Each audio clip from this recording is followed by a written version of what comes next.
A Comissão Especial da Câmara aprovou o relatório da deputada Renata Abreu, do Podemos de São Paulo, que faz mudanças nas atuais regras eleitorais do país. Entre as alterações aprovadas está a adoção do sistema eleitoral majoritário na escolha de deputados federais e estaduais, o chamado distritão, que já começa a valer nas eleições do ano que vem. A proposta ainda precisa passar por 2 turnos de votação nos plenários da Câmara e do Senado. E as mudanças nas regras eleitorais vão ser debatidas hoje aqui no painel eletrônico. O deputado Henrique Fontana, do PT do Rio Grande do Sul, já está conosco para conversar sobre o chamado distritão e outras mudanças nas regras eleitorais. Deputado, bom dia, obrigado por estar aqui conosco no painel eletrônico. Bom dia, Márcio. Bom dia a todos os internautas, ouvintes que estão acompanhando o painel eletrônico. É sempre uma alegria participar do teu programa e das programações da Rádio Câmara, Márcio. Prazer é nosso em receber o senhor aqui, deputado. Bom, é o momento de discutir mudanças nas regras eleitorais, deputado?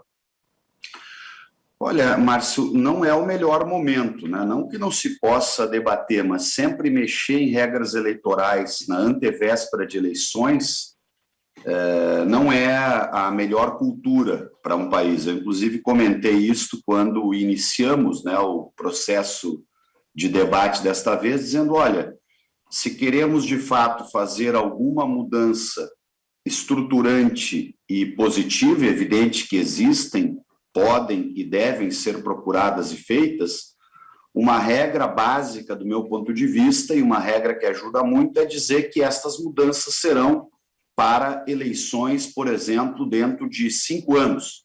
Não a próxima eleição, né, mas uma coisa estruturante que entrasse em vigor numa próxima eleição.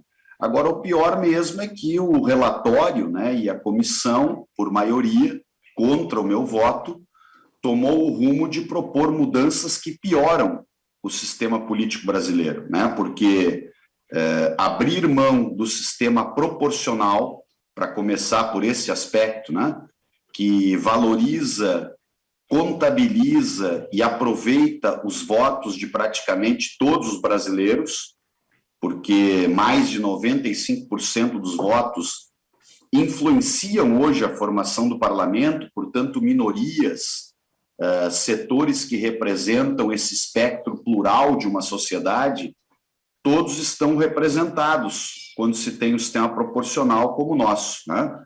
Então, o nosso sistema é infinitamente superior a este distritão. Aliás, o distritão que foi escolhido pela maioria da Câmara é considerado um dos piores sistemas eleitorais do mundo, né? Porque ele incentiva o que nós definimos como as celebridades, né? As hiperpersonalidades. Evidente que eu não tenho, Márcio, e jamais poderia ter qualquer tipo de preconceito ou de restrição a qualquer origem de quem queira ser um candidato ou vir a ser um deputado federal ou estadual, mas ensinam as regras da boa governança, da boa política, das democracias maduras, né, que a política também exige conhecimento, né, da atividade, exige participação efetiva.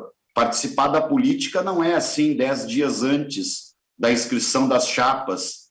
Uma super personalidade se inscreve num partido, vira candidato e acha que vai mudar o Brasil porque ele é uma celebridade, né? Aí ele participa da eleição, eventualmente é eleito por conta deste fator celebridade e depois ele é uma grande frustração do ponto de vista do interesse real do que a política tem que resolver, que é votar projetos, mudar os rumos do país, votar reformas, participar de composições, acima de tudo, porque votar num parlamento é construir consensos, não é construir polarizações esterilizantes, aquelas polarizações que não levam a lugar nenhum. Então, o distritão ele é um tipo de sistema eleitoral que incentiva o personalismo, que é um dos problemas da política, e incentiva o abuso do poder econômico, que é o outro grande problema da política brasileira. Então, a política fica mais cara e feita por personalidades soltas, né? A governabilidade vai próximo a zero porque é uma anarquia o que se dará seguramente no plenário da Câmara Federal, se o sistema for adotado. Eu acho que ele vai ser derrotado no plenário, felizmente, porque com o Distritão, estas personalidades se transformam em partidos independentes. Nós teríamos 513 partidos representados na Câmara Federal. Cada deputado vai ser dono do seu próprio mandato, não tem mais fidelidade partidária, então todos são variáveis extremamente negativas. Eu não compreendo até agora por que a relatora optou por esse Distritão, por que a maioria optou. Aliás, provoquei no sentido democrático, Márcio, aqueles que estavam votando na comissão pelo Distritão, e o que apareceu ali no debate é que eles não colocam argumentos para sustentar o sistema, né? Por que ele seria um bom sistema, né? O único argumento que vem, às vezes, que é um argumento bastante frágil, é esse de que não, os mais votados vão se eleger. É o único argumento que vem. À primeira vista, o eleitor até poderia achar, opa, parece razoável o mais votado se eleger. Mas quando o eleitor descobre que 60%, 70% dos votos vão ir para a lata do lixo, ele verifica os problemas que esse sistema tem. Tanto é que nenhuma democracia madura do mundo adota o Distritão. Agora, deputado Henrique Fontana, a tentativa do Distritão é justamente para isso, para o eleitor, né, entender melhor como é eleito o seu representante. É possível encontrar uma outra solução para que o eleitor possa entender melhor o sistema proporcional que hoje é adotado no Brasil, para ele entender que está votando numa pessoa, mas pode acabar elegendo outra pessoa, deputado? Com certeza. Uma das coisas que seguramente valorizará o sistema político brasileiro, melhorará o sistema político brasileiro, seria entregar ao eleitor, na composição do parlamento, Márcio, 2 votos. Um voto para que ele escolha um programa para o parlamento. E quando o eleitor vota num presidente da República, ele sabe que está votando naquela pessoa. No meu caso, por exemplo, na próxima eleição, eu vou votar no presidente Lula. Tá? Eu sei que eu estou votando no Lula, mas eu sei também que eu estou votando num programa político que inclui um conjunto de políticas sociais que eu apoio, um conjunto de iniciativas na economia que eu entendo as mais adequadas para o país sair da recessão e recuperar crescimento econômico, assim por diante. Quando eu voto no parlamento, aí tu tens toda a razão, a tua pergunta é muito instigante e positiva exatamente nesse aspecto. Às vezes o eleitor termina, não, eu vou votar nesse fulano aqui porque ele é aqui da minha cidade, ele é meu amigo, eu gosto dele, mas o voto não é só uma questão de amizade, nem só uma questão de proximidade da casa onde eu moro. Essas variáveis também devem ser consideradas, porque, sendo amigo de alguém, eu posso conhecer melhor a personalidade daquela pessoa. Mas o voto não é só um voto numa personalidade, né? Um voto compõe um grupo de pessoas que defendem um programa no parlamento, e é este grupo de pessoas ajustando posições com outros grupos que pode ou não mudar. Aquele ditado popular de que uma andorinha só não faz verão, ele no parlamento é absolutamente perfeito. Quer dizer, não adianta o cara vir cheio de, como eu digo, de balaca, que ele vai fazer, que vai acontecer, que isso é uma coisa totalmente imatura. Não muda a sociedade. Essas superpersonalidades que querem aparecer como uma espécie de super-homem ou super-mulher, que vai fazer, vai acontecer, vai mudar, terminam sendo sempre enormes frustrações para os seus eleitores e para a democracia do país. Então, uma solução para melhorar o sistema seria dar ao eleitor, Márcio, 2 votos. Um voto para ele votar num programa, num projeto político para o parlamento, e um outro voto para ele escolher um deputado ou deputada que vai representá-lo dentro deste programa que ele escolheu. Isto seria mais didático e isto reforçaria, né, o voto parlamentar dentro da democracia, que tem votos majoritários e voto proporcional para fazer o parlamento.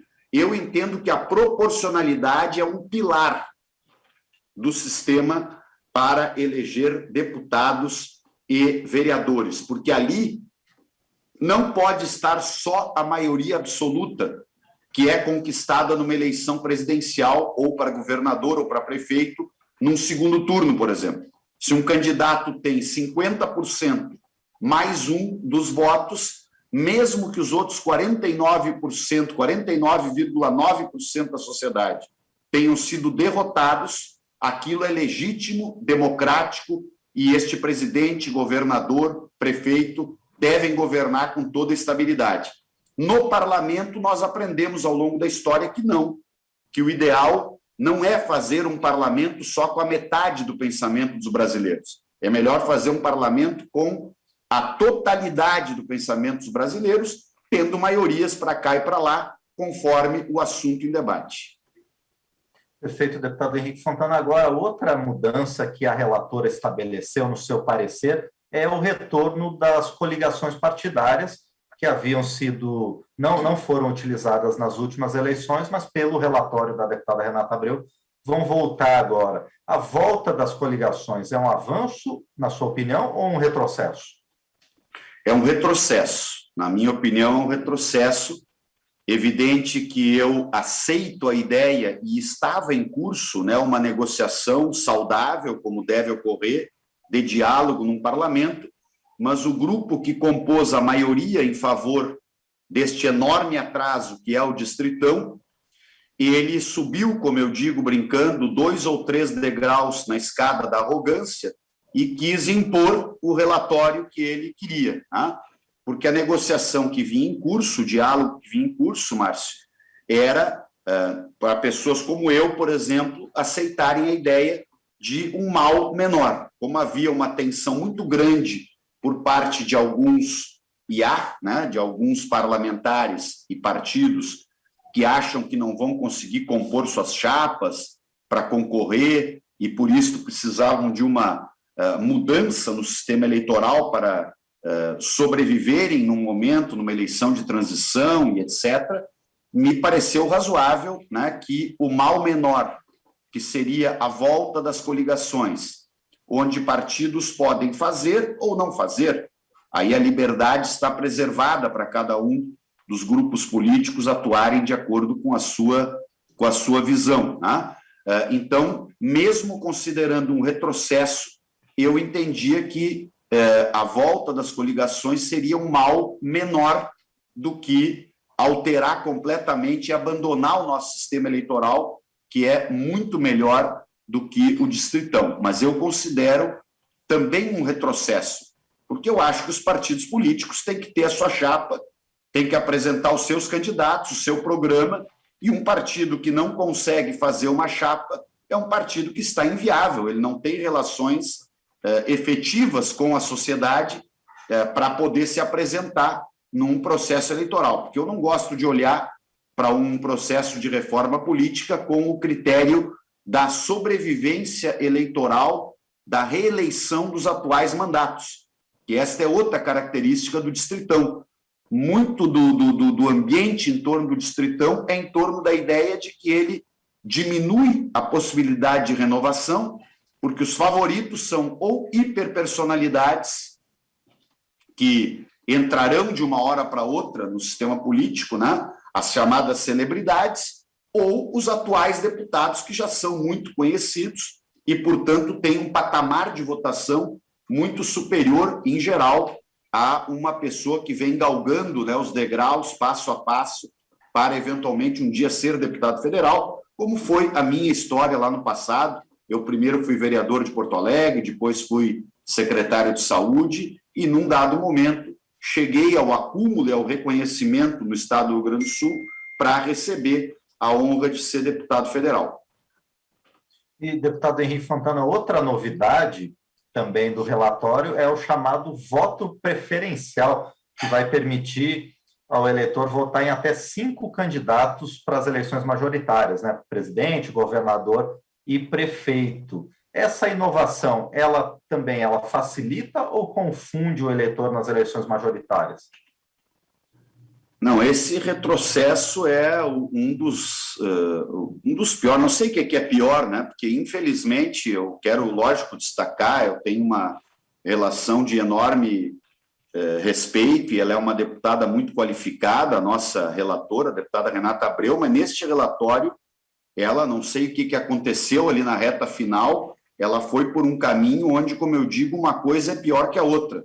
Eu até tenho coisas que poderia elogiar do relatório, mas as coisas ruins são tão ruins que, infelizmente, eu estou dando uma entrevista como essa, Márcio, para ti, para os ouvintes da Rádio Câmara, e eu só posso ressaltar o que é ruim, péssimo, que piora e coisa do gênero. Então, esta ideia, né, que, na verdade, é uma espécie de cultura da não decisão, né? Cultura política da vacilação, né? Porque uma coisa é um segundo turno. Todo mundo sabe para que tem o segundo turno, porque no primeiro turno todo eleitor vota no candidato, estou falando aqui agora em eleição majoritária, né? Presidente da República, governador e prefeitos. O eleitor escolhe aquele que ele prefere, porque isso não vai ser um grupo de candidatos que vai governar o país. Certo, Márcio? Então, se é uma pessoa que vai governar o país, evidente que democraticamente, com todas as instituições, vamos dizer a verdade para o eleitor. Olha, o senhor tem que votar num presidente da República, porque não vai ter 5 presidentes governando ao mesmo tempo. Então, para que o voto múltiplo? Né? Que é um pouco, eu sei que ela dá uma explicação, não, mas aí o eleitor faz uma avaliação, esse aqui é nota 10, esse outro é nota 8, esse outro é nota 6. Mas, olha, primeiro explicar esse voto para o eleitor, eu já acho que é uma confusão sem fim, né? Segundo, de novo eu volto à essência do problema. Quem vai governar o país ou um estado do país é um presidente da República e um governador. Então vamos fazer um jogo da verdade com o eleitor. Não vamos colocar panos quentes para que o eleitor... Não, mas olha, eu posso escolher 5 candidatos. Então, ao invés de eu raciocinar, do eleitor se focar num processo democrático, estudar os candidatos, assistir os programas, ler materiais, fazer um voto mais politizado e informado possível, ele já pega e pronto, não, então tá, então vou botar esses 5 aqui. Né? Então, isso aí é algo que vai diluir, prejudicar, enfraquecer a cultura política do país, é ruim em todos os sentidos. E imaginem, só para colocar uma última frase, imagine se essa moda pega, Márcio, e aí se propõe também o voto múltiplo para deputado. Deputado federal, deputado estadual, senador, porque também para deputado o eleitor muitas vezes fica em dúvida. Olha, eu tenho esse aqui, tem o outro que eu gosto também, esse outro eu gosto mais ou menos. Então pega e diz, olha, o eleitor pode votar em 5 presidentes da República, em 5 governadores, em 5 senadores, em 5 deputados federais, em 5 deputados estaduais, mas que eleição é essa? É a eleição da não escolha. Seria, então, como eu chamo, a Disneylândia dos indecisos. Né? Quer dizer, é algo, um retrocesso sem tamanho também. Muito bem, nós conversamos então com o deputado Henrique Fontana, do PT do Rio Grande do Sul, ele que integrou a comissão especial que acabou de votar mudanças nas atuais regras eleitorais do país. Deputado, mais uma vez, obrigado por estar conosco aqui no painel eletrônico. Muito obrigado pelo convite, Márcio, parabéns, né, para todos vocês que fazem o jornalismo da nossa Rádio Câmara, e também os meus cumprimentos a todos os cidadãos e cidadãs brasileiras que vão ouvir, estão ouvindo ou vão ouvir pela reprodução que se faz. Eu também vou jogar aqui nas minhas redes sociais, né? Todos que vão assistir esta nossa entrevista. Um grande abraço.